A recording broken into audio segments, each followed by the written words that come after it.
Cette vidéo contient des spoils sur l'entièreté de la série Arcane, vous êtes prévenus. Bonne vidéo.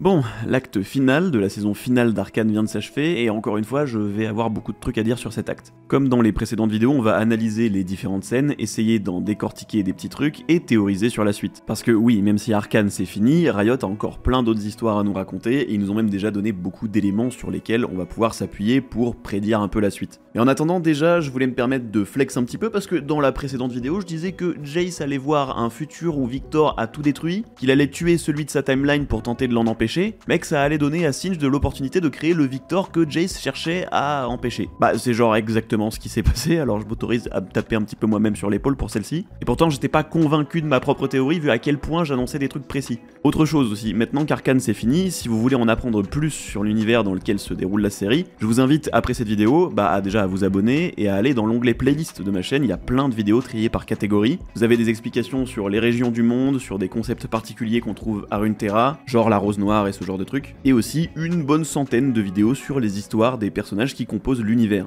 Parfois avec l'intervention de copains qui font de la voix pour la narration, et parfois même avec les voix officielles des personnages. Ouais, je me suis pas complètement tourné les pouces pendant toutes ces années. Voilà, maintenant que je me suis bien félicité moi-même, on peut passer à l'autre truc que je voulais vous dire avant de partir en analyse d'épisode, à savoir que dans cet acte final, beaucoup de personnages sont morts, ou présumés morts. Du coup, pour que vous soyez pas trop triste, à chaque fois qu'on évoquera la potentielle mort d'un personnage important, j'essaierai de vous énoncer différents faits qui pointent vers le fait qu'il est pas vraiment mort. Ouais, en gros, j'essaye de soigner un petit peu vos déprimes post-série comme je peux, et vous, en échange, vous vous abonnez à tous mes réseaux. Merci bien. Allez, on part donc dans l'épisode 7 de cette saison 2. Déjà, c'était à peu près sûr, mais l'épisode ne s'ouvre pas sur Echo qui sauve Isha. Comme je le disais dans la précédente vidéo, j'avais peu d'espoir, et je trouve que le final de l'acte 2 aurait été peu impactant si Isha était pas vraiment morte. Désolé pour les fans d'Isha. Et donc l'épisode commence par Echo qui se fait transporter dans un univers parallèle, et qui prend le contrôle du corps du Echo de cet univers. Un univers où l'extech n'a jamais été inventé, et où beaucoup de choses se sont passées différemment. Déjà, on voit Echo dans un attirail pas du tout habituel pour les Zoniens de l'univers qu'on connaît, puis Powder fait irruption, et tout ça se passe dans l'endroit qui est l'ancien magasin de Benzo.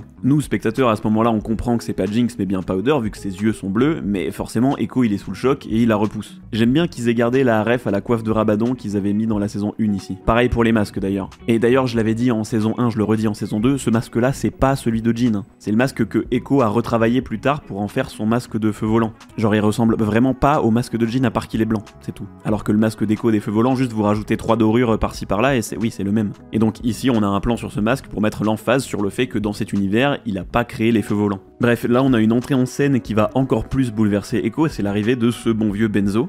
Sérieux, j'étais trop heureux de le voir, j'avais trop d'affection pour lui dans la saison 1, même si on l'a pas vu beaucoup. Pareil pour Milo et Clagor, qu'on verra plus tard. Benzo ici, il a les cheveux grisonnants, forcément, vu qu'il a au moins 7 ou 10 ans de plus que dans la saison 1, où il est mort quand Echo était gamin. Powder prend Echo dans ses bras en faisant le petit signe de lapin que faisait sa mère, encore une petite attention aux détails qui fera chialer les fans hardcore comme moi. Puis évidemment, le premier réflexe d'Echo, c'est de prendre Benzo, qui est un petit peu son père adoptif, dans ses bras. Petite note, j'adore vraiment le Echo d'Arcane et sa relation avec Benzo et tout, mais c'est quand même un petit bémol qu'on perde l'histoire des parents d'Echo dans le LoL d'avant Arcane. Vu que Riot vont intégrer Arcane au lore de LoL en effaçant des parties de son lore, il perd ses parents au final. Alors que dans l'ancienne histoire d'Echo, ses parents ils travaillent d'arrache-pied pour essayer de subvenir aux besoins de la famille, et Echo de son côté il veut bien faire et il fait tout pour essayer de les mettre bien, bref. Mais bon, après on peut toujours voir les parents d'Echo dans le jeu Convergence qui prend place dans un autre univers parallèle. Ouais, ça fait beaucoup. Bref, après le générique, on est de retour à Shialad City où on voit que presque tout le monde va bien dans cet univers. Vander, ce gros BG là, il continue à tenir la dernière goutte. Il a les cheveux longs attachés et ça lui va plutôt bien.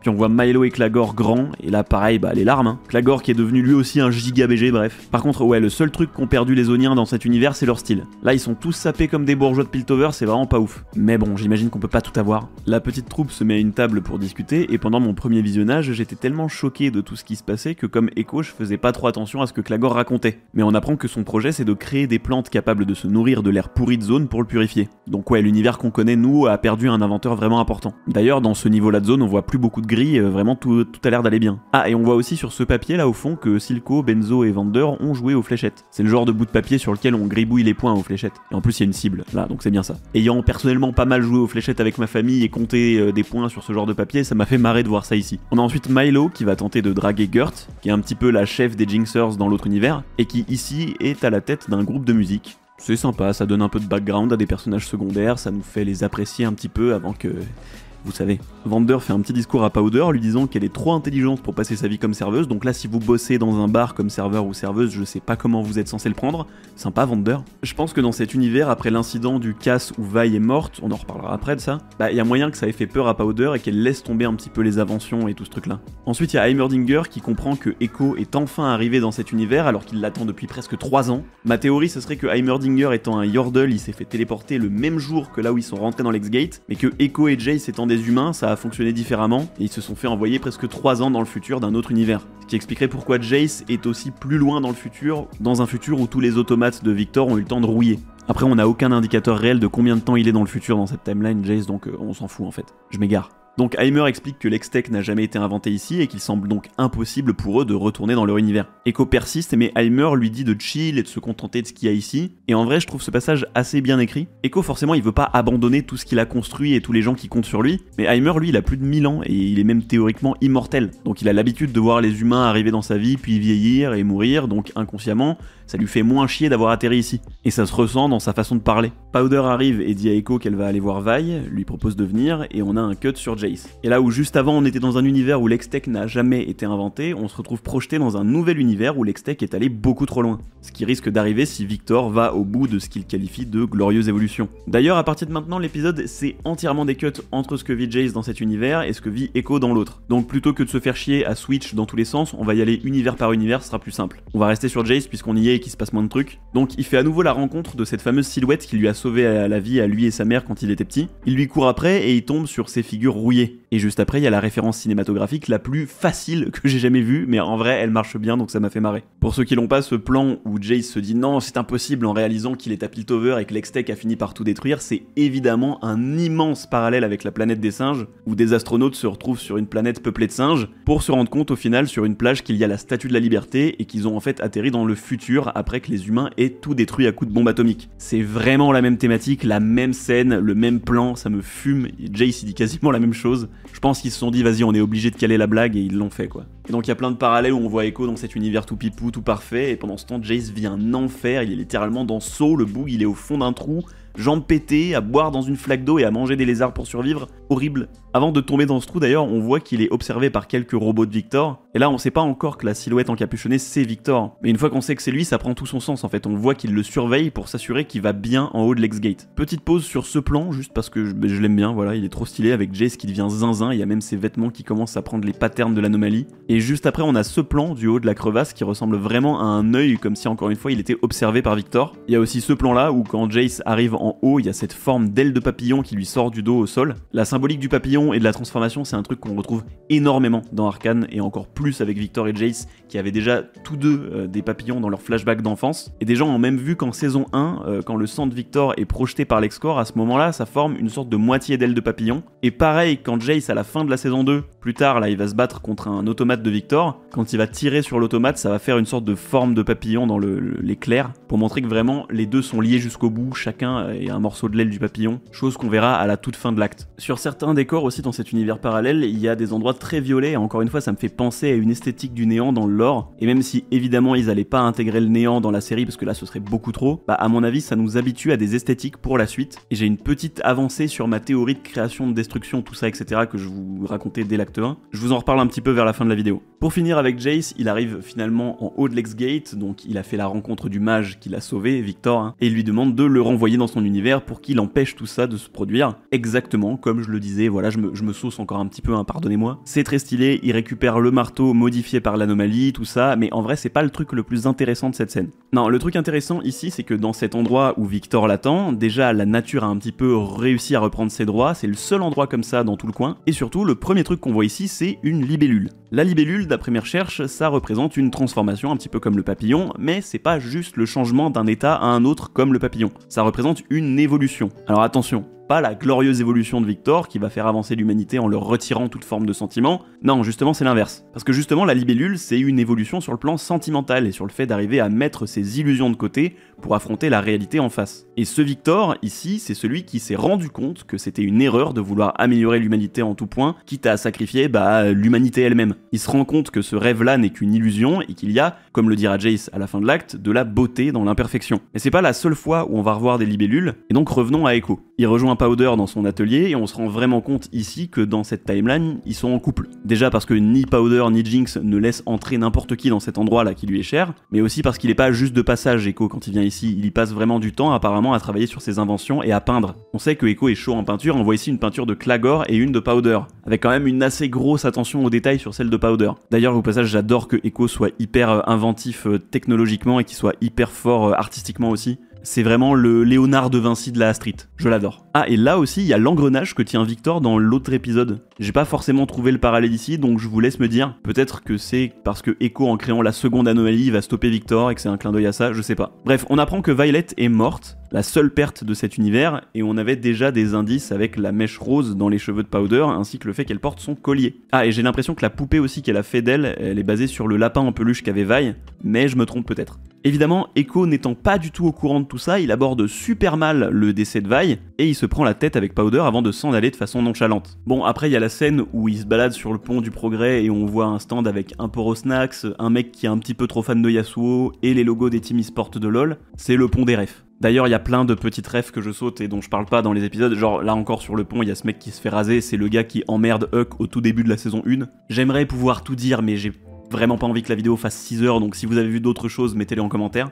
Ensuite, on a la petite chanson d'Heimerdinger que je trouve rigolote, mais par contre, en français, c'est un enfer. Je suis pas un hater de VF du tout, hein, mais juste, je regarde Arcane en VO la première fois, puis en VF la seconde, pour vous faire les vidéos et avoir les bons termes, et juste la chanson d'Heimer en VF, je la déteste. Voilà, je capte pas pourquoi ils l'ont pas laissé en VO, il y a tellement d'autres titres en anglais dans l'œuvre, juste ça aurait évité le massacre. Parce qu'ils ont vraiment essayé de traduire une chanson en gardant le rythme et tout, mais alors que ça, des fois ça rime pas, des fois ça rime à rien dans les paroles, je comprends pas. Bref, on voit Echo retourner sur la scène du casse de la bande de Vi à l'époque, et bon, je trouve ça un petit peu bizarre qu'en une dizaine d'années, Piltover n'ait pas rénové l'appartement. Chelou, mais bon, fallait bien un truc scénaristique pour qu'il trouve des bouts de Gemextech, j'imagine. On voit donc que Vi est morte dans l'explosion, potentiellement Jace et Caitlyn aussi, peut-être. Et d'ailleurs, pas d'invention d'Hextech, ça veut dire pas de Hexcore, et ça veut dire que Victor a sans doute succombé à sa maladie dans cet univers, donc lui aussi il doit être mort. Sinon on a ce plan sur Marcus qui fait irruption dans la salle et qui découvre le corps de Vi, et j'ai vu une dinguerie sur Twitter, et cette dinguerie avait énormément de likes, alors je vais revenir dessus. Genre j'ai vu des gens dire MDR, à quel moment cet enfoiré de Marcus il a de la compassion là?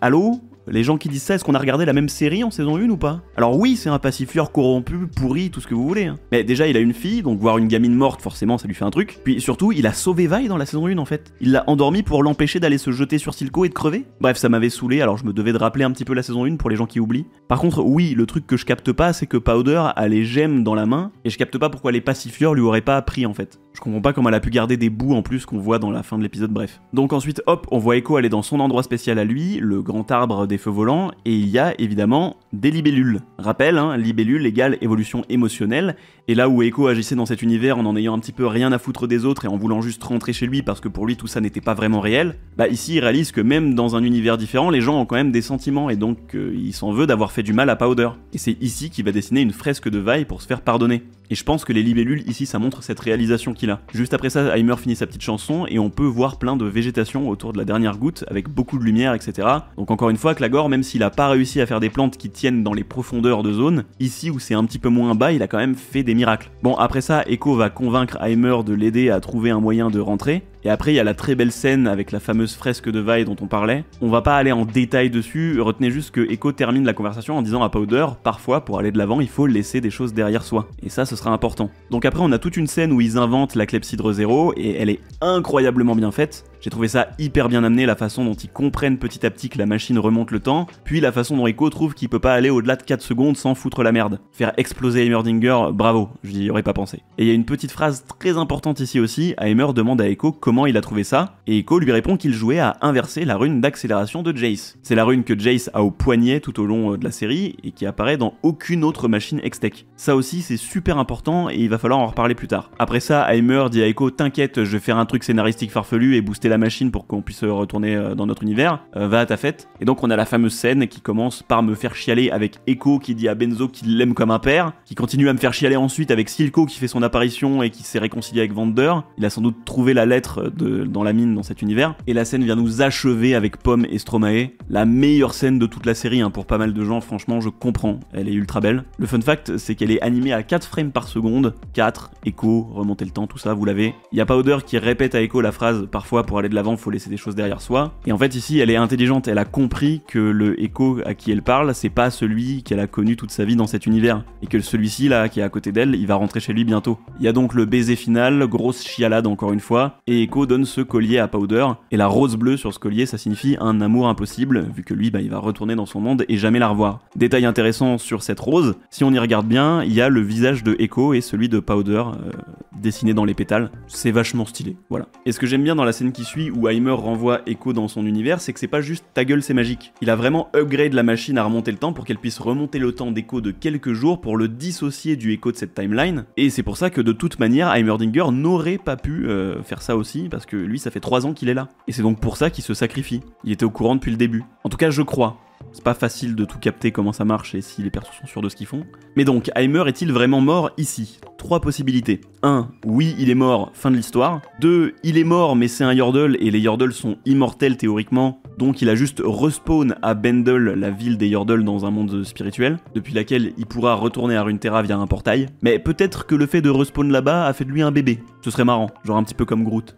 Oui, là je dis juste n'importe quoi, je donne des scénarios, prenez, Fortiche, Riot, faites ce que vous voulez. Une série sur bébé Heimerdinger qui invente des trucs. Et option 3, il s'est fait téléporter ailleurs, potentiellement dans un autre univers, une autre timeline, j'en sais rien, c'est la magie, c'est compliqué. L'épisode se termine donc sur Powder qui pose le collier d'Echo dans un tiroir où on voit des bouts de gemmes Hextech. Du coup, entre ça et le fait que Vander et Echo aient tous les deux dit à Powder qu'elle a du potentiel et qu'elle le gâche un petit peu, peut-être qu'ici Riot essaie de nous ouvrir des portes où la Powder de cet univers recrée une clepsydre zéro ou un moyen de voyager entre les univers, j'en sais rien. Et j'avoue que je préférerais que non, parce que les multivers c'est bien quand ça raconte un truc fermé et fini. Si ça devient un truc scénaristique trop important, ça risque vraiment d'enlever de l'importance à tout le reste, je trouve. Là c'est bien, les gens sont contents, ils savent qu'il y a un univers fanservice où tout le monde est à peu près heureux, sauf Vi qui est morte, et probablement Jace, Caitlyn et Victor aussi, mais bon, chais. Voilà, pitié, pas trop de multivers Riot, par pitié, je déteste. Bon, on passe à l'épisode suivant parce que j'ai du boulot. L'épisode 8 s'ouvre donc sur Mel qui arrive dans une salle bizarre entourée de chaînes et de pics gravés de runes. Le blanc fait son entrée, enfin pas vraiment le blanc, ou alors vraiment le blanc mais sous une autre forme, ou alors un clone, on sait pas, c'est compliqué, c'est le blanc. Elle prend l'apparence de la fille tuée par la mère de Mel dans la saison 1. Du coup, je pense que c'était bien une fille d'une famille noble de Noxus qui prêtait allégeance à la Rose Noire, une servante de Leblanc donc. Elle parle à Mel du fait que sa mère est en train de créer, via Singed et Victor, une grande menace qui pourrait être de la même ampleur que celle des guerres runiques. Et je suis très content que cet élément du lore ait été mentionné ici. Les guerres runiques, c'est un des événements majeurs de la timeline de League of Legends. Sur la planète, il y a des runes telluriques, des sortes de pierres magiques qui ont différents pouvoirs, elles sont extrêmement puissantes, et ces pierres rendent les gens fous de pouvoir quand ils les ont en main. Et du coup, ça cause des guerres. C'est genre un peu les pierres d'infinité dans Marvel, j'en sais rien, je connais pas bien. Truc de Thanos, là, vous avez capté. Et ces pierres, elles ont causé un des plus gros cataclysmes de l'histoire, les guerres runiques. C'était il y a à peu près 1000 ans, du coup le fait que ce soit mentionné ici, ça doit sans doute être la preuve que c'est aussi ce à quoi faisait référence Heimerdinger dans la saison 1,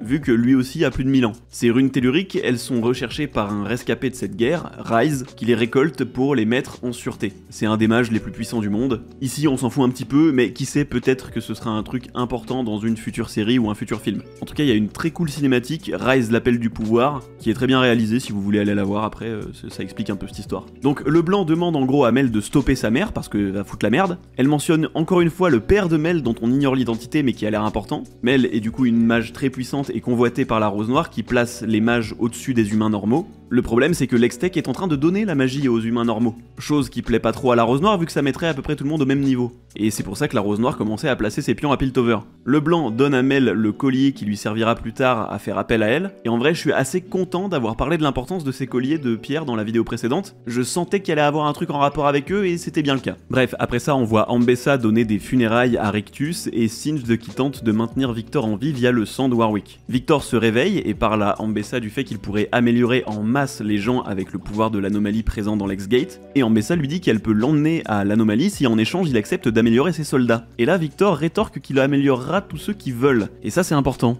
À ce moment-là, il veut encore laisser la décision aux gens, et évoluer seulement ceux qui le souhaitent. On reparlera de ça à la fin de l'épisode, c'est plutôt important. Et donc il transforme Huck, qui va devenir le premier automate piloté par Victor. Ensuite il y a toute la scène où Vi se réveille et va engueuler Caitlyn parce qu'elle a mis Jinx en prison, puis Kate va voir Jinx dans sa cellule pour lui donner une dernière chance. Jinx est complètement rongée par la dépression, là vraiment c'est très grave. En même temps elle a perdu et le père qu'elle venait de retrouver et sa sœur adoptive. Elle présente une sorte d'excuse à Caitlyn par rapport à sa mère. Tout ça c'est cool, mais c'est surtout du développement de personnage qui se suffit à lui-même, donc on va passer vite dessus. Juste après, on a une scène où on voit Mel arriver à Piltover, et la scène s'ouvre sur un corbeau qui la suivait dès le moment où elle est partie de chez Leblanc, qui a fait tout le trajet en bateau avec elle et qui se pose à côté du bateau où elle arrive. C'est le corbeau à 6 yeux qu'on voit à la fin de l'épisode. Et même si là il a pas encore ouvert ses 3 yeux de chaque côté, on voit qu'il a des plumes ébouriffées aux endroits où ses yeux doivent s'ouvrir. On reparlera exactement de ce corbeau, de son lore et de ce que ça représente à la fin de l'acte quand on le reverra, mais pour l'instant c'est pas trop le moment. Après ça on a donc la scène où Jace et Mel se retrouvent dans la salle du conseil, où on peut cette fois voir encore plus clairement l'explosion du bouclier doré créé par Mel dans la saison 1.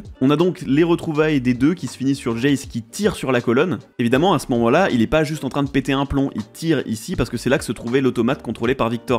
On le voit pendant une petite frame sauter de la colonne. Et oui, je vais les appeler les automates, parce que je sais pas vraiment comment les appeler, et j'aime bien le mot automate, je trouve ça stylé. Et puis il y a tomate dedans. Et donc à travers cet automate, Victor explique à Jace qu'il voudrait venir chercher l'anomalie de l'X-Gate en paix, mais qu'Ambessa va faire ça par la force. Le combat éclate entre Jace, Mel et l'automate, et j'adore la scène. Déjà le design un petit peu porcelaine de ce truc-là, il est vraiment hyper stylé. En plus c'est évidemment pensé pour coller au design d'Oriana qu'on verra plus tard, mais j'aime trop la vibe en tout cas. Et ensuite c'est vraiment une création qui s'approche de la perfection. Ils sont légers mais extrêmement solides, rapides, puissants. Ils font aucun mouvement anodin. Leurs poignets ils peuvent se tourner dans tous les sens, et même quand ils utilisent la force, ils le font sans aucune haine ni émotion. Genre par exemple quand ici il tient le cou de Jace pour lui prendre son marteau avec l'autre main, on dirait que Jace lui donne tranquillement sans résister, mais en fait c'est juste que l'automate tire super fort mais de façon très linéaire. Je pourrais faire des vidéos de 6 heures où je parle de ces petits détails d'animation qui font tout le sel de la série, mais je vais préserver ma santé mentale. En tout cas j'avais envie de parler de ce détail là pour le coup.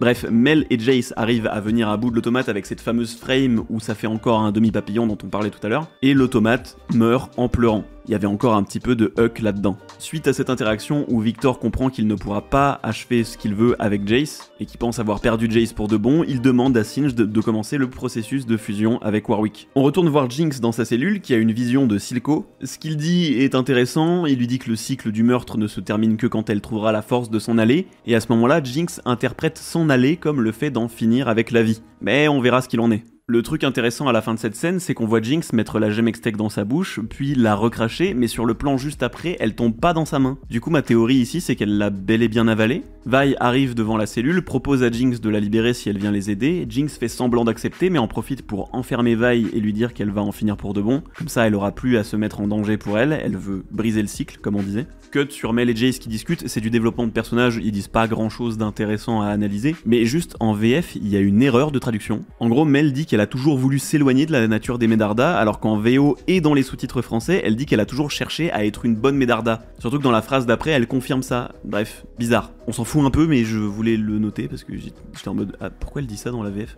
C'est vraiment un petit truc que je reproche à cette VF, c'est que des fois il y a des phrases qui perdent un peu de leur sens. Là pour le coup c'est carrément le truc opposé qui est dit, donc c'est abusé, mais en général il y a quand même des petites pertes de sens à des endroits. Bon, après ça, Jace va discuter avec le conseil et les membres influents de Zone en leur montrant l'automate et en leur expliquant la menace qui arrive. Je suis quasiment sûr que la féroce ici là c'est Camille. Il y a trop de trucs dans le caractère, et même à la fin de la scène quand le reste des féroces quitte la pièce, elle reste. Pour ceux qui connaissent pas trop LoL, c'est elle, Camille, c'est un champion du jeu. Et bon, là elle est pas encore mécanisée, elle a pas encore ses jambes ciseaux là. Mais ouais, je trouve qu'elle a quand même une sacrée vibe de Camille, cette meuf. Pendant le discours de Jace, il y a aussi ce plan sur le pianiste, et beaucoup de gens ont dit que c'était Jin. Et non, pitié, arrêtez de foutre Jin partout dès qu'il y a un musicien. Pareil, pour ceux qui connaissent pas LoL, Jin c'est un personnage du jeu qui est à la fois un artiste et un tueur en série qui met en scène ses meurtres dans des grandes pièces d'art macabres. Et ce piano et ce théâtre, ça peut faire penser à une cinématique justement où on voit Jin à Piltover dans un théâtre avec un piano qui met en scène tout un meurtre de plein de pacifieurs avec justement Camille qui vient aussi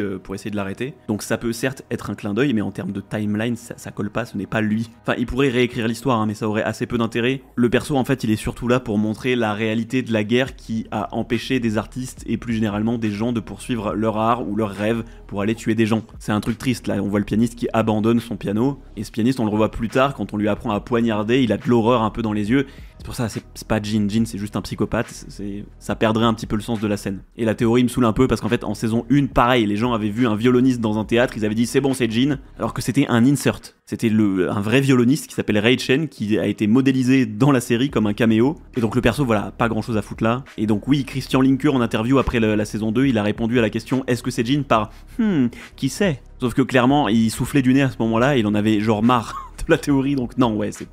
Bref. L'histoire de Jin est suffisamment cool comme ça, j'espère pas que Riot le changera pour le foutre dans un clin d'œil d'Arcane, bref, on s'en fout, désolé pour l'aparté. On voit tous les Zoniens fuir la ville et certains rejoindre le combat, comme ce père là qui laisse sa fille et sa femme derrière. On a ce plan sur Jace qui explique à Loris comment utiliser l'accélération gate. C'est un sort de Jace dans le jeu où il crée un portail qui amplifie la vitesse des tirs de son marteau. Et donc le fait que Jace ait au poignet depuis le début de la série la rune d'accélération, c'est un peu sa trademark du coup ce truc là. C'est peut-être pour ça qu'on le retrouve que dans les inventions de Jace et pas dans les autres trucs. Une poignée de Zoniens rejoignent du coup la résistance et cut sur Vi et Kate qui ont leur scène de fanservice dans la prison là. Et en vrai la musique est cool, la scène est sympa, mais enfin... Vi, il y a quelques heures, tout au plus, ta sœur t'annonce qu'elle va se foutre en l'air, c'est peut-être pas le moment de te foutre en l'air d'une autre manière. Mais bon, vas-y, au moins la scène tant attendue a vu le jour, bravo les lesbiennes, tout ça, et les créateurs de la série ont même annoncé que la scène devait à l'origine durer plus longtemps, mais qu'elle a été coupée, et que la version longue doit, je cite, se trouver au fond d'un disque dur français. Et c'est ainsi qu'a vu le jour la plus grande vague de piraterie pour trouver le trésor du disque dur perdu de Fortiche. Bon, et pour finir cet épisode, on a Mel qui vient voir Ambessa pour lui demander de renoncer à l'attaque. Ambessa refuse et montre l'armée de Victor. S'ensuit le flashback où on voit ce qui s'est passé quand Singed a entamé le processus de transformation. Et là, on a une scène finale assez importante. Déjà, le clip de la transformation de Victor sur la musique de 21 Pilots, elle est extrêmement bien, mais surtout, il y a le début de ce moment où Sky fait ses adieux à Victor. Et là, tout le monde y a vu la décision de Victor d'abandonner ce qui lui restait d'humanité. Et c'est bien ça, hein. Pour le coup, il s'est pris un vent par Jace, il a dit fuck it, docteur, commencez le processus. Et donc le moment où il fait ses adieux à Sky, ça pourrait représenter cette perte d'humanité, de sa dernière part d'humanité. Mais c'est pas exactement comme ça que l'expliquent les showrunners en interview. Apparemment, Sky, elle représente pas l'humanité de Victor, c'est même l'inverse, elle représente le cœur Hextech en Victor. En gros, le cœur Hextech, au tout début, c'est juste ça là, un mélange de runes majeures avec une gemme Hextech au milieu. J'en avais parlé, mais sur LoL, ces symboles sont des runes qu'on utilise pour améliorer nos persos. Il y a la domination, la volonté, la sorcellerie et la précision, que des concepts assez précis desquels peuvent découler des actions, des ordres. Ce qui veut dire qu'en gros, à ce stade, le cœur Hextech c'est une IA, une sorte d'ordinateur central, bref un truc capable de pas mal de choses, mais à qui on n'a pas encore donné de but. Et dans le jeu, il y a une 5e rune, inspiration. Je vous en parlais dans les précédentes vidéos, c'est cette rune qu'il manque au cœur Hextech, un but, et quand Victor fait tomber son sang là sur le cœur Hextech, il commence à évoluer et il se dit j'aime bien ça, il m'en faut plus. Et donc là, le cœur Hextech, il cherche à consommer davantage de chair humaine pour comprendre ce qu'il vient de bouffer là, et c'est comme ça qu'il absorbe Sky. Maintenant, Sky, son rêve à elle, c'était le même que celui de Victor, à savoir améliorer la race humaine pour les libérer de leurs problèmes. Sauf que là où Victor et Sky imaginaient ça comme des améliorations de membres ou d'organes pour que tout le monde soit égaux, et que les gens ne subissent plus les maladies ou les handicaps physiques, bah l'IA de son côté, là, le cœur Hextech, il réfléchit pas pareil. Il veut améliorer en tout point l'humanité, quitte à perdre les émotions, les erreurs, le libre arbitre, à savoir tout ce qui fait des humains quoi. Ça fait beaucoup penser à l'histoire de l'usine à trombone, qui finit par créer une IA qui a pour unique but de créer des trombones, sauf que bah le truc il est bête et méchant et il finit par s'emballer et à transformer tout ce qui existe sur Terre en des trombones. Les arbres, les gens, les trucs, tout, la planète. Il y a une très bonne vidéo de Ego à ce sujet d'ailleurs. Et du coup donc ça explique pourquoi quand Victor dit que ses conversations avec Sky vont lui manquer, elle dit non. C'est pas parce qu'il abandonne son humanité et que ça va pas du tout lui manquer, c'est parce qu'il a complété ce que le cœur Hextech lui demandait de faire et qu'il devient complet. Alors oui, il perd aussi ses émotions dans ce truc-là. Mais en vrai, j'aime quand même beaucoup la métaphore de il abandonne Sky et donc il abandonne son humanité, et je pense que les deux peuvent coexister même si elles sont opposées. C'est ça la beauté des métaphores. Bon allez, on s'est pas mal astiqué l'intellect, on va revenir sur du plus concret. À travers le clip, on voit le processus qui détruit ce qui restait de Vander dans Warwick. Il y a tous ces souvenirs qui sont en train de cramer, et donc là il y a plus rien, c'est officiellement la mort de Vander ici. Il reste plus que la bête. Et à la toute fin de l'épisode, on voit le visage de Victor se fracturer pour devenir cette entité qu'on aura dans l'épisode d'après. Franchement, le design, je le trouve incroyable, et ce truc de visage qui se fend là, c'était la petite touche de body horror qu'il fallait. Sérieux, je capte pas les joueurs de LoL qui sont pas contents du rework du perso. Après, les goûts et les couleurs, bien sûr, vous préférez ce que vous voulez. Vous avez tout à fait le droit d'aimer une sorte de vieux méchant de Marvel avec un accent de l'Est caricatural à couper au couteau. L'acier corrige l'imperfection. Non, je rigole, en vrai ça aurait été bien qu'ils mettent quand même un skin en rapport avec l'ancien Victor, j'espère qu'ils le feront. Mais bref, tout ça pour dire que la fin de l'épisode 8 était très cool, et je m'attendais pas à cette évolution-là du personnage de Victor, en tout cas pas à ce design, et ça m'a fait plaisir. Allez, l'épisode final maintenant. Il s'ouvre sur Jinx qui se trouve dans la dernière goutte, le bar de Vander, qui était aussi le QG de sa bande de potes quand elle était petite, qui est devenu ensuite le QG de Silco, donc un endroit beaucoup trop chargé en personnes décédées, et c'est pour ça qu'elle fait tout cramer. On l'avait plus ou moins compris dans la vidéo précédente via les teasers de l'acte 3. Puis ensuite elle va dans sa base pour se faire exploser, et comme on l'avait aussi compris, c'est là que Echo vient la sauver. Truc intéressant, et je sais pas si c'est voulu de la part de Fortiche, mais son mascara ici qui coule, ça fait une sorte de vaille écrit à l'envers sur sa joue. Voilà, je sais pas. À part ça, la scène où elle se fait exploser en boucle et où Echo vient la sauver encore et encore, la scène est ultra bien faite. Entre ça et l'invention de la Clepsydra Zero, je trouve que les utilisations du pouvoir d'Echo sont hyper bien utilisées. On le voit prendre des dégâts à chaque retour dans le temps, et c'est comme ça aussi dans le jeu, d'ailleurs c'est un petit clin d'œil. Quand il remonte le temps, il récupère pas l'entièreté de ses points de vie qu'il avait perdus en quelques secondes. D'ailleurs c'est un truc qu'on voit aussi dans la toute première cinématique de Echo, du champion. Et cette cinématique elle est très cool. Elle remonte, elle a quasiment 10 ans cette cinématique, et donc elle date de avant que Fortiche commence à bosser sur Arcane. Et peut-être qu'elle a servi de prémisse parce qu'elle a été faite par Arnaud Delors, Jérôme Combe et Pascal Charrue, des big boss de Fortiche maintenant. Et ils avaient déjà trouvé leur patte, même si Echo il ressemble pas du tout au Echo qu'on a aujourd'hui. Et donc ce que j'aime bien aussi dans cette scène, c'est que Jinx est loin d'être conne parce qu'elle capte assez vite ce qui se passe avec Echo qui remonte le temps. À chaque explosion, on peut voir un petit peu ses yeux regarder ce qui se passe autour d'elle, et elle finit vite par capter. C'est pour ça qu'elle finit par s'éloigner et essayer de se jeter dans le vide pour continuer à tenter de se faire exploser, mais heureusement ça marche pas. Après ça, il y a une grosse partie de l'épisode, forcément, c'est l'attaque d'Ambessa sur Piltover, et encore une fois, c'est bourré de détails sur lesquels je peux pas tous revenir, donc s'il y a des trucs qui vous ont marqué, n'hésitez pas à les mettre en commentaire. Et en tout cas, j'aime bien que Piltover se sert de l'Acceleration Gate de Jace pour tirer des caisses en métal sur les bateaux. Piltover, à la base, si c'est une ville seule qui peut tenir tête économiquement avec des empires entiers, c'est non seulement grâce à leur invention, mais aussi parce que c'est une grosse puissance commerciale qui fait beaucoup d'import et d'export. Du coup, le fait de transformer ces outils d'exportation pour en faire des armes, c'est plutôt très bien pensé, ça montre et l'ingéniosité et l'utilisation de trucs de commerce. Bon, la première morte qu'on voit de cette guerre, du coup, c'est Gert, RIP, au moins on sait qu'elle a un univers parallèle où elle va bien. Le plan d'après, où Kate tire sur Ambessa qui bloque les tirs avec le Roucarn Kaenic, c'est très stylé. Par contre, le fait qu'Ambessa se relève et lui dise « courageuse petite », pas vraiment en fait, elle te snipe à 200 mètres de distance, mais ok. Après, les Noxiens ouvrent la voie au cocon de Victor tiré par cette atrocité de soldat noxien géant boosté au shimmer, et j'adore son design, avec sa main coupée là, il est terrifiant. Ça nous montre un petit peu de quoi sont capables Noxus, mais c'est que le début. Noxus dans le lore, il réanime des morts avec la magie du sang pour en faire des zombies, ils se battent, ils ont des armées de zombies. Donc ouais, ce gars-là ressemble un petit peu à ça. Ensuite, on voit Jace commencer à retirer les modules d'énergie de l'X-Gate, et la question légitime de certaines personnes, c'est pourquoi ils l'ont pas fait avant l'attaque ça? Et c'est une bonne question en vrai, mais forcément c'est parce qu'avant ils avaient besoin de l'X-Gate pour continuer à évacuer des civils jusqu'au dernier moment. Et donc ensuite il y a toute cette scène de tension où les soldats poussent la porte pour accéder à Loris qui essaye de viser le cocon de Victor avec son canon à convoi là. Et au dernier moment, il se prend une flèche dans la carotide. Fin de tournage pour Loris. C'est triste, je l'aimais bien, mais en vrai, cette mort froide et rapide, ça représente bien l'horreur de la guerre, et ça montre aussi surtout que les soldats noxiens, ils sont pas là pour déconner, ils ont pas une seconde d'hésitation dès qu'ils ont une ouverture. Vraiment, ils ont ouvert la porte, pan. Donc Loris est mort et Kate enclenche le plan B, enfumer la zone du cocon pour tenter de le faire exploser. Il y a le père de famille zonien qui meurt aussi de la même façon que Loris, boum, flèche dans la gorge, c'est triste pour sa femme et sa fille. Le plan se passe bien notamment grâce à Steb, ce goat qui ne parle jamais mais qui fait son taf visiblement. Mais la bombe n'explose pas à cause d'un clou pris dans le mécanisme, clou mis par Maddie, cette traîtresse de ses morts. Du coup il capture tous les pacifieurs, il y a l'entrée d'Ambessa sur la musique orchestrale de fou, là ça m'a mis très bien. Puis on a le reveal que Maddie est bien la traîtresse. En réalité, c'est pas une traîtresse d'ailleurs, c'est une infiltrée, ça a été confirmé par les scénaristes qu'elle est noxienne d'origine. Encore une belle ruse d'Ambessa qui, jusqu'au bout, nous a fait croire que si Maddie était une infiltrée, c'était plutôt du côté de la Rose Noire, et ben non. Elle a bien joué le jeu tout du long en se faisant rembarrer par Ambessa par moment pour éviter d'éveiller les soupçons. On a une belle tentative de Kate de piquer le fusil de Maddie pour tuer Ambessa, mais elle se fait planter par cette dernière, et ce couteau sera d'ailleurs très utile pour la suite. Puis Maddie va pour exécuter Kate et se prend un karma magistral de Mel. D'ailleurs j'ai vu l'acte 3 au Trianon en salle à Paris, et je peux vous dire que tout le monde a crié et applaudi sur cette mort.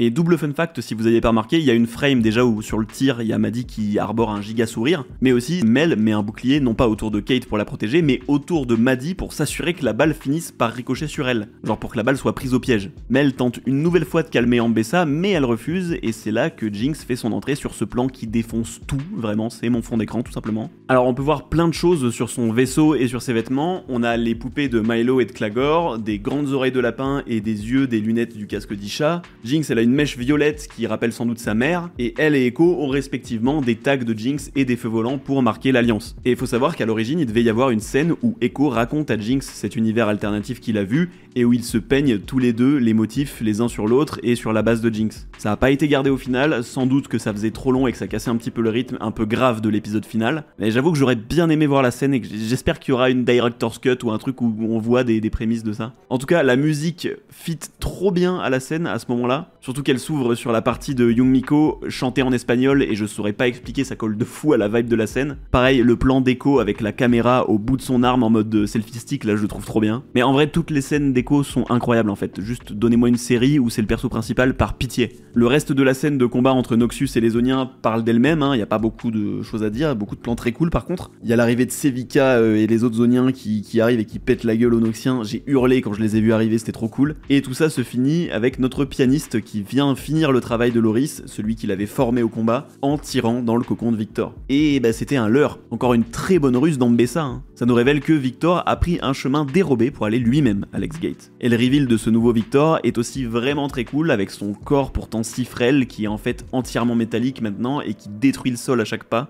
On a un plan sur son fameux visage fissuré là, avec une sorte d'auréole derrière sa tête qui avait été teasé dès l'acte 1 si vous vous souvenez, petit foreshadowing. Sauf qu'en fait c'est pas une auréole, c'est la magie autour de son troisième bras qu'on découvrira plus tard. Ensuite on a le reveal terrifiant de l'armée d'automates qui fondent sur les résistants, je les adore. Vraiment les plans où ils attrapent les gens de force mais avec des mouvements qui semblent hyper doux et qu'ils les lèvent au ciel comme ça là. Il y a encore une esthétique presque religieuse, il y a vraiment des plans on dirait des peintures de la Renaissance, genre celui-là là. Après on a la scène où Kate et Mel défient Ambessa en duel, entourés de soldats noxiens qui respectent ce duel justement. Il y en a même un qui se fait embrocher en prenant une lance perdue. Je disais dans les précédentes vidéos que chaque scène d'Ambessa me faisait penser à Game of Thrones, dans les ruses et les jeux de pouvoir, mais c'est aussi totalement vrai dans les scènes de combat comme celle-là. J'adore la vibe qu'ils nous donnent de Noxus et j'ai hâte de voir l'œuvre qui vont sortir sur la région. Il y a ce plan là sur Mel, voilà, rien à dire de plus. Trop stylé. On a le reveal de Warwick transformé par Victor qui grimpe avec le reste des automates, il est terrifiant. Il saute sur le dirigeable de Jinx et Echo fait signe à Vi de les rejoindre sur son skateboard volant, ce qui nous donne 7 autres plans là dignes d'une peinture de musée.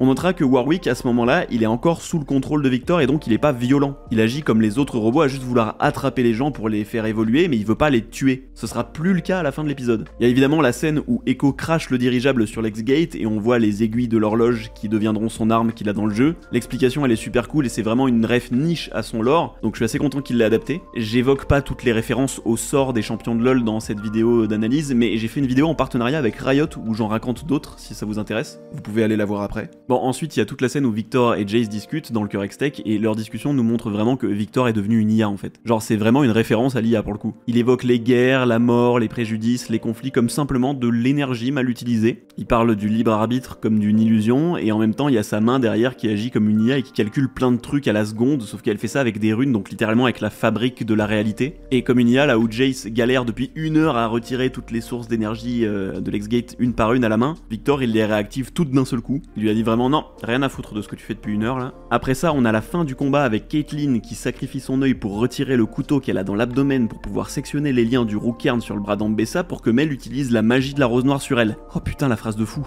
Le moment où Leblanc chope Ambessa dans ses chaînes en 1 seconde dès qu'elle a le contrôle, là c'est terrifiant. Et toute la scène qui suit, elle est aussi très cool. Mel qui rentre dans le domaine magique de Leblanc pour libérer Ambessa. Alors au-delà du fait que ce soit très sympa esthétiquement, on peut se demander pourquoi elle fait ça. Déjà sans doute parce qu'elle veut achever sa mère elle-même, mais aussi et surtout je pense pour pas que Leblanc puisse la torturer trop longtemps et lui soutirer des informations notamment sur le père de Mel. En tout cas, scène magistrale et c'est à ce moment précis que Mel devient éligible pour être la Ruse, la future 3e dirigeante de Noxus. Elle déjoue les plans de la Rose Noire et de sa mère d'un seul coup, alors qu'on l'a vu, Ambessa niveau ruse elle est solide. Et on voit qu'elle est approuvée et par Ambessa dans son dernier moment qui lui dit tuer le loup, qui jusqu'à maintenant l'a traité seulement de renard, donc voilà, là elle l'a accepté comme une louve. Et il y a aussi Leblanc juste avant que Mel fasse péter sa magie, Leblanc lui dit Sly Girl, en français petite rusée. Donc encore la ruse, voilà. On reparlera vite fait de Noxus et de tout ça à la fin de l'épisode quand j'évoquerai les suites possibles d'Arcane, parce qu'en plus il y a déjà plein de trucs qui ont été annoncés, donc on va en parler. Donc Ambessa est morte, elle pour de bon cette fois. C'est peut-être le seul champion de LoL dont on est vraiment sûr de sa mort dans la série. Pas de bol vu qu'elle vient d'arriver dans le jeu. Mais franchement moi je trouve ça cool de pouvoir jouer un perso qui est mort dans le lore. Au bout d'un moment il y a plus de 160 persos dans le jeu, ils ont tous des pouvoirs et des trucs abusés, c'est normal qu'il y en ait qui crèvent au bout d'un moment, quoi. Je veux dire, si tu joues ton champion qui est mort dans le lore, ça te change rien dans le gameplay, et au pire c'est un hommage, quoi. Bref, les soldats noxiens reconnaissent Mel comme leur nouvelle commandante, et ensuite on fast-forward un petit peu toute la scène avec Warwick contre Vi et Jinx, Victor qui s'élève dans le ciel avec Jace au bout de son bras. Y a pas grand chose à analyser sur tout ça, mis à part que Warwick, on le voit encore une fois, il cherche pas à faire du mal, il cherche juste à attraper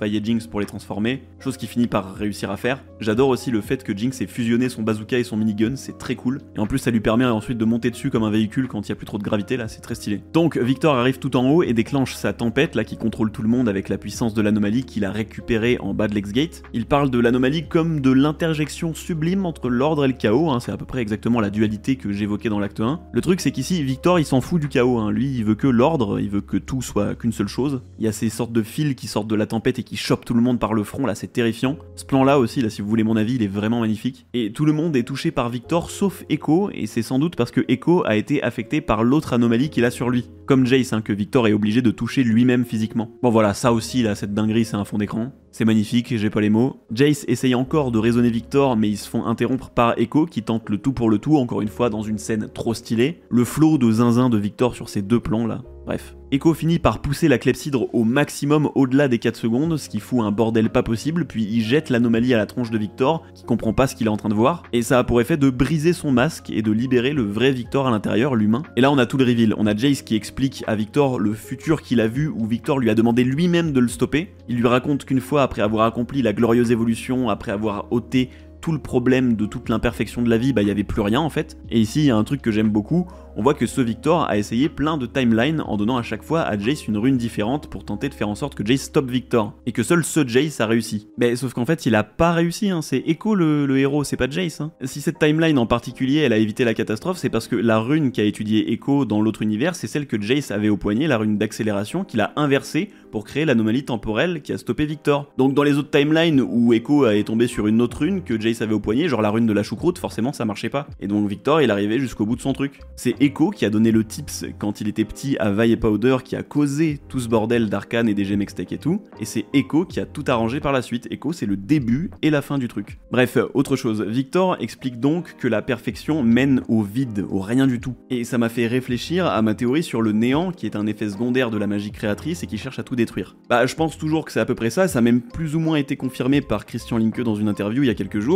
Il a dit que le néant était attiré par les endroits où l'arcane était forte, où il y a beaucoup de magie. Mais du coup, moi au début, je voyais ces deux forces comme ça, comme deux trucs opposés, une ligne, création, destruction, et au milieu t'as le monde réel, une parfaite imperfection. Mais en réalité, je pense que c'est pas vraiment une ligne, c'est plus une pièce, deux facettes d'une même pièce, et donc un truc un peu circulaire. Ce qu'on appelle le néant dans LoL, c'est une dimension qui cherche à créer le néant à tout prix, justement, à créer le vide, au fait qu'il n'y ait plus rien. Mais ce truc-là, le néant, en lui-même, il est pas vide, puisqu'il est peuplé de créatures qui cherchent justement à tout détruire. Le vrai vide, le vrai moment où plus rien n'existe, il est atteint soit si le néant arrive à son but, donc tout détruire, mais aussi si la force créatrice arrive à une perfection, comme ici avec Victor. Ça se rejoint. Trop de bien ou trop de mal, ça détruit l'univers tel qu'on le connaît. Alors attention, oui, je me rends compte en le disant que ça ressemble à la théorie du fer à cheval en politique. Non, ça c'est de la grosse merde.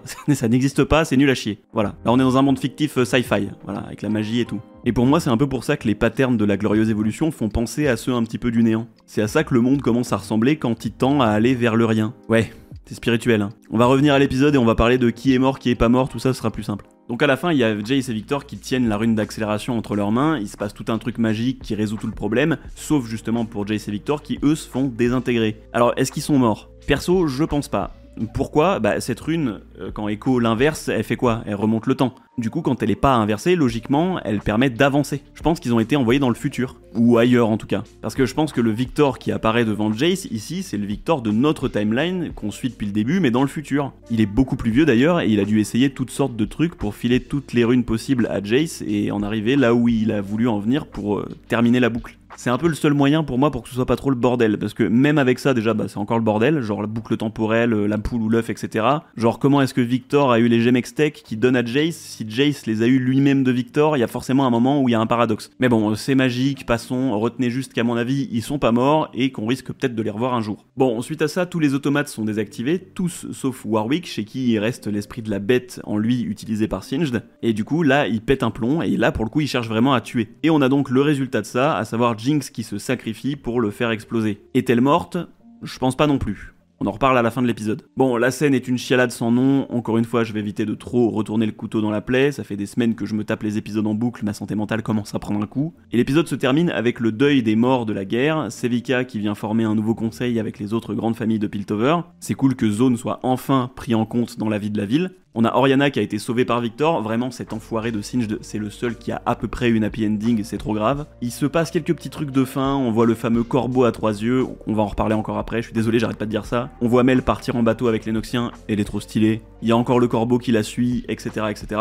Et en plus, Caitlyn en voix off dit « Notre histoire n'est pas finie » quand on voit ce truc là avec les bateaux qui partent, donc ça va vraiment, en fait c'est Riot qui nous dit « L'histoire est pas finie, ça va continuer à Noxus ». Il y a Kate justement qui rejoint Vi, fin de l'épisode, tout le monde chiale, Arcane c'est fini, patati patata. C'était une masterclass. Le seul petit défaut, c'est à partir de la saison 2 où ça part un peu en sci-fi, ça a dû perdre des gens. Heureusement, il y a mes super vidéos pour ça, quoi, pour tout expliquer. Bref. Non, mais c'était vraiment trop génial. Encore une fois, bravo à Fortiche qui se sont tués à la tâche pendant des années, qui ont fait un truc de fou furieux. J'ai pas les mots pour remercier Fortiche pour tout ce travail, parce que il faudrait faire une vidéo de 6 heures où juste je les remercie en boucle pendant 6 heures. Il y a vraiment un milliard de trucs à dire sur la série, que ce soit dans la conception, dans le côté artistique, dans les inspirations, dans les métaphores, dans l'écriture, dans la musique. Je pourrais faire aussi des vidéos entières où je parle à quel point les paroles collent sur les scènes à chaque fois. Je suis pas parti là-dedans parce qu'il faut traduire de l'anglais et c'est un peu chiant à regarder je pense pour une audience française, mais c'est très bien fait aussi musicalement et comment les musiques sont adaptées aux scènes. Vraiment, j'ai regardé les 2 saisons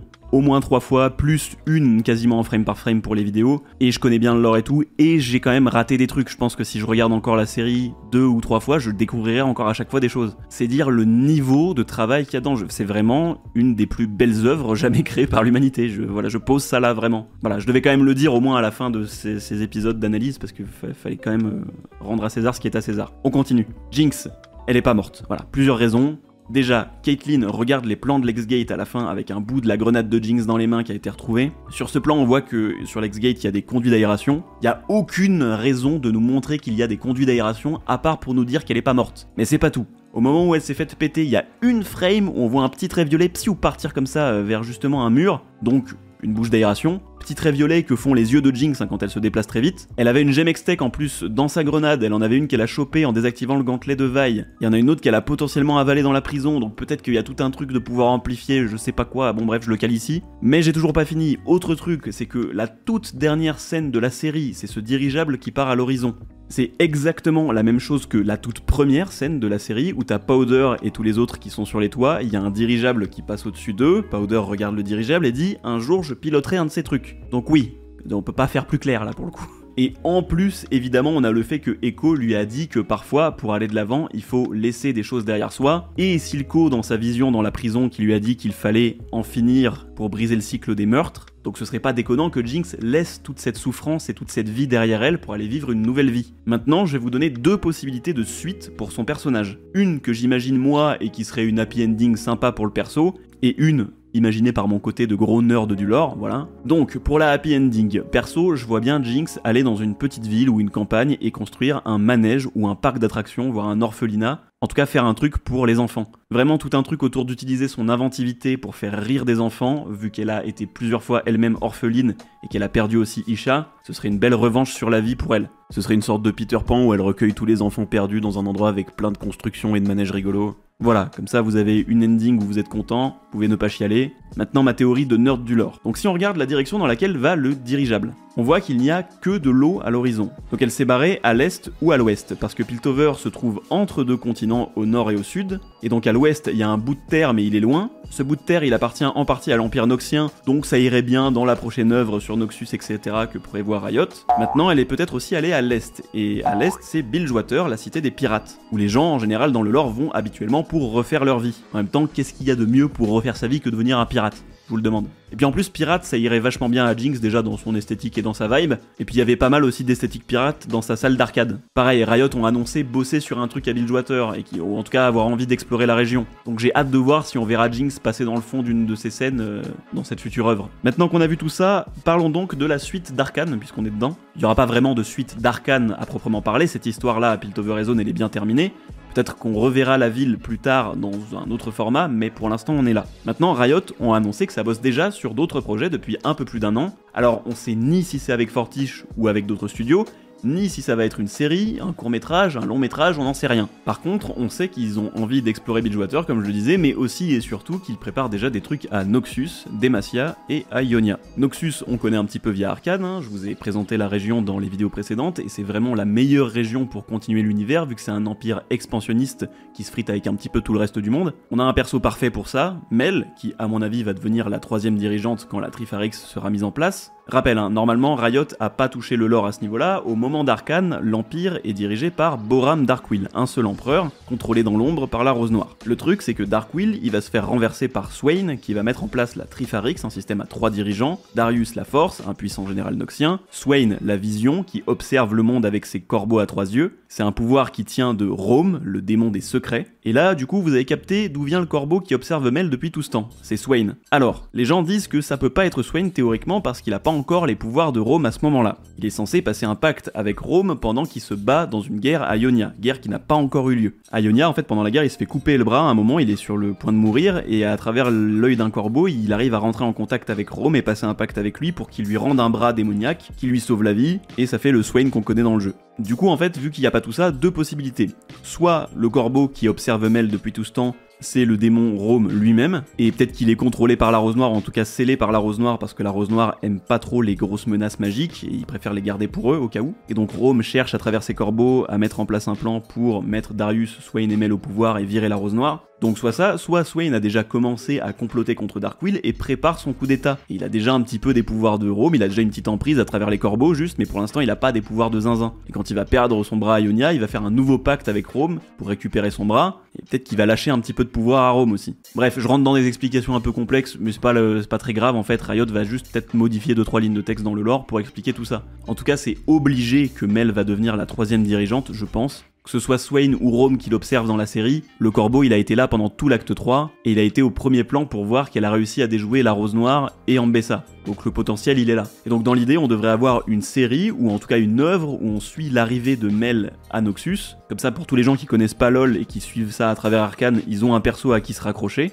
Et tout ça déboucherait sur un truc que j'imagine depuis longtemps en animé, l'invasion de Ionia par Noxus. Ionia c'est un coin inspiré de plusieurs cultures asiatiques, ça fait notamment très Japon. Noxus a fait une tentative d'invasion à Ionia, c'est là que Swain du coup a perdu son bras comme je disais. C'est aussi là que Noxus a utilisé du gaz toxique mis au point par Singed. Et cette invention est à l'origine de l'histoire de plein de personnages noxiens et ioniens. Donc pareil, dans cette série on pourrait voir Singed. Et du coup je vois bien Riot bosser avec un studio de Japanimation de zinzin pour aller chercher tous les weebs, sachant que en plus Ionia c'est sans doute la région préférée d'une majeure partie de la commu LoL. C'est vraiment pas déconnant comme move je pense. Maintenant ils ont aussi mentionné bosser sur un truc à Demacia. Alors Demacia c'est un grand royaume type Moyen-Âge un peu comme Noxus. Historiquement et même dans la thématique ils sont opposés à Noxus, hein. C'est des grands bâtiments blancs contre des grands bâtiments noirs à Noxus. Sauf que c'est pas du tout le bien contre le mal, hein. C'est vraiment le mal contre le mal même plutôt. Bref ils sont sur le même continent, ils se tirent la bourre depuis des siècles à faire des petites guéguerres. Demacia c'est aussi un endroit intéressant à explorer. Le royaume il a été créé par des rescapés des guerres runiques. Les guerres runiques je vous en ai parlé tout à l'heure quand ça a été mentionné par le blanc dans la série.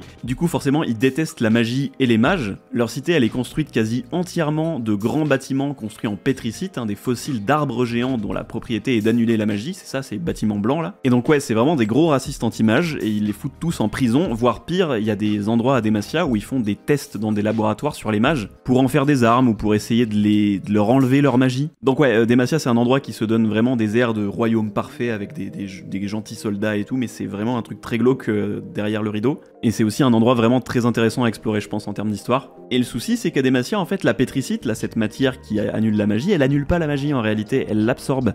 Et ça a été découvert par un mage qui a vécu plus de 20 ans en prison, Silas. Et donc Silas, il a réussi à canaliser de la magie dans ses menottes en pétricite pour faire exploser sa cellule, et il a libéré des dizaines de mages sur la ville. Et pendant tout ce chaos, il y a le roi de Demacia qui a été tué, et tout le monde à Demacia forcément donc pense que c'est lié à Silas. Même le fils du roi lui-même pense que c'est ça, parce qu'il était au premier plan. Et donc lui, il a entamé carrément une traque de Silas, bref. Sauf que l'assassinat du roi, il est pas du tout lié à cette révolution des mages, enfin, l'assassin en a profité, mais en fait, l'assassin c'est Katarina, une assassine noxienne très douée dans son travail, et sous les ordres de Swain. Donc voilà, on peut reboucler sur Noxus, et donc là on a des liens entre entre toutes ces choses, et des histoires à explorer. Je vous ai donné un petit peu tous les éléments pour vous préparer aux prochaines séries dans l'univers. Pour finir, on peut parler un petit peu des origines aussi des gemmes Hextech, parce qu'à la base dans le lore, ces gemmes de magie là, c'est l'âme d'une race de scorpions en cristal, les Bracairns, qui habitaient dans le désert, et qui ont été farmés par Piltover littéralement, c'était horrible comme lore. Sauf que le truc des Bracairns, ça a été modifié pour que ce soit plus du tout des scorpions en cristal, et qu'ils habitent plus du tout dans le désert, ils habitent ailleurs. Et du coup, ils ont plus rien à voir avec l'Hextech, et là l'Hextech est un peu en suspens, on sait pas trop d'où ça vient. Ma théorie, c'est que ces gemmes, elles viendraient de Targon, la montagne qui est reliée aux êtres célestes de l'univers là. C'est vraiment toute la région un peu spatiale et tout. Et justement, quand on voit toute l'esthétique spatiale de Victor, ça m'étonnerait pas que ce soit lié. Voilà. Bon, c'est comme ça que s'achève un peu cette vidéo. Je savais pas comment la finir, hein. Je lâche des pistes pour la suite. En tout cas, je crois que j'ai jamais autant bossé en flux tendu sur YouTube, hein. J'y ai laissé un peu des plumes, mais ça valait le coup. Comme je le disais en début de vidéo, n'hésitez pas à vous abonner pour plus de contenu autour de LoL et de son lore. Je sors des vidéos quand je trouve des nouveaux trucs à dire que j'ai pas déjà évoqué dans les dizaines de vidéos que j'ai fait avant. Si vous aimez les jeux vidéo, mais pas que League of Legends, vous avez aussi mon autre chaîne, Naka, où je raconte les histoires de plein d'autres jeux. C'est un peu plus en mode storytelling, etc. Vous n'êtes pas obligé d'être des fans de LoL pour aller voir cette chaîne. Et puis vous pouvez aussi passer sur mes streams pour venir discuter, ça fait toujours plaisir. Vous avez tout ça en description. De mon côté, ça m'a fait super plaisir de vous partager ma passion d'Arcane et de l'univers de Runeterra. J'avais vraiment voulu prendre le parti pris de tout réexpliquer de A à Z côté lore pour les nombreuses personnes qui connaissent pas l'univers ou qui le connaissent qu'à travers Arcane. Et du coup, je suis content que le côté vulga vous ait plu. Ça me fait super plaisir. Je pensais vraiment pas qu'il y aurait autant d'engouement derrière mes vidéos. Vous avez été nombreux à me demander quand sortirait celle sur l'acte 3. D'ailleurs, elle a mis un peu plus de temps que les autres. Désolé pour ça. J'ai dû aussi en fait bosser sur la vidéo que j'ai sortie avec Riot Games. Et même avant ça, je m'étais un peu cramé ma santé en fait à faire les deux premières. Donc j'ai un petit peu levé le pied après. Bref, je sais vraiment pas comment finir cette foutue vidéo. Donc encore une fois, je vous remercie beaucoup d'avoir tout regardé. Et puis, salut.